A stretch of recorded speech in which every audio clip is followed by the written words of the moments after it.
గుంటూరు జిల్లా తాడేపల్లి మండలం ఉండవల్లిలో రైతులు ఆందోళన దిగారు. సీడ్ యాక్సిస్ రోడ్డు నిర్మాణంలో పంట పొలాలు కోల్పోతున్న రైతులతో అధికారులు సమావేశం నిర్వహించగా అది అర్ధాంతరంగా ముగిసింది. సీడ్ యాక్సిస్ రోడ్డుకు భూములు ఇచ్చేందుకు కొందరు రైతులు అభ్యంతరం తెలిపారు. ఎవరెవరి భూమి ఎంతవరకు పోతుందో ఎందుకు చెప్పడం లేదంటూ అధికారులు నిలదీశారు.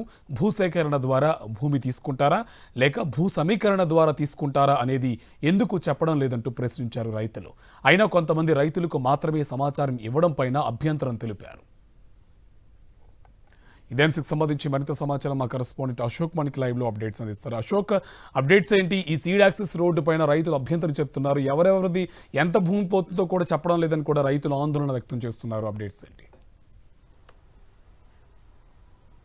2014 నుంచి 2019 వరకు ఉన్న చంద్రబాబు ప్రభుత్వం అమరావతిని అనుసంధానం చేయడానికి, జాతీయ రహదారికి అనుసంధానం చేయడానికి ఒక సీడ్ యాక్సిస్ రోడ్డును డిజైన్ చేశారు. అందులో 2 ప్యాకేజీలు ఉన్నాయి. ఒకటి దొండపాడు నుంచి కొండవీటి వాగు ఎత్తిపోతల పథకం వరకు ఒక ప్యాకేజీ, అలానే కొండవీటి వాగు ఎత్తిపోతల పథకం నుంచి కనకదుర్గ వారిది వరకు మరొక ప్యాకేజీ.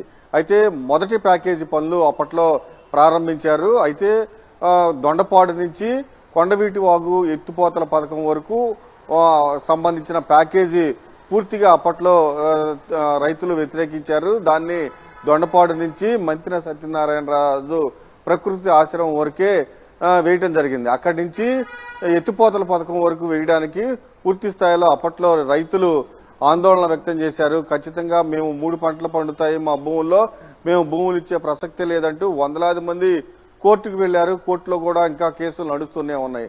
మళ్ళీ ఇప్పుడు చంద్రబాబు నాయుడు అధికారంలోకి రాగానే ఏదైతే అసంపూర్తిగా మిగిలిపోయిందో మంత్రి సత్యనారాయణరాజు ఆశ్రమం నుంచి కొండవీటి వాగు ఎత్తిపోతల పథకం వరకు ఆ బిట్టు మొదటి ఫేజ్లో ఏదైతే పూర్తిగా మిగిలిపోయిందో ఆ బిట్టును కంప్లీట్ చేయడానికి నిన్న సిఆర్డీఏ అధికారులు రైతులతో సమావేశమయ్యారు. అయితే పూర్తిగా సమావేశం గందరగోళ పరిస్థితి నెలకొంది. సిఆర్డీఏ అధికారులు కొంతమంది తమకు అనుకూలంగా ఉన్న రైతులు మాత్రమే పిలిపించారు. దాంతో పూర్తిగా మరికొంతమంది రైతులు వచ్చి ఆగ్రహం వ్యక్తం చేశారు. మీకు అనుకూలంగా ఉన్న రైతులు మాత్రమే పిలిచారు, మా పంట పొలాలు కూడా ఈ సీడ్ యాక్సెస్ రోడ్లో పోతూ ఉన్నాయి, మమ్మల్ని ఎందుకు ఆహ్వానించలేదు, మాతో ఎందుకు చర్చించలేదు, అసలు మీరు సమావేశం పెట్టేటప్పుడు చాలా క్లారిటీగా రావాలి, భూసేకరణ ద్వారా వస్తారా భూ సమీకరణ ద్వారా వస్తారా తేల్చి చెప్పాలంటూ ఆగ్రహం వ్యక్తం చేశారు. Karthik, thank you.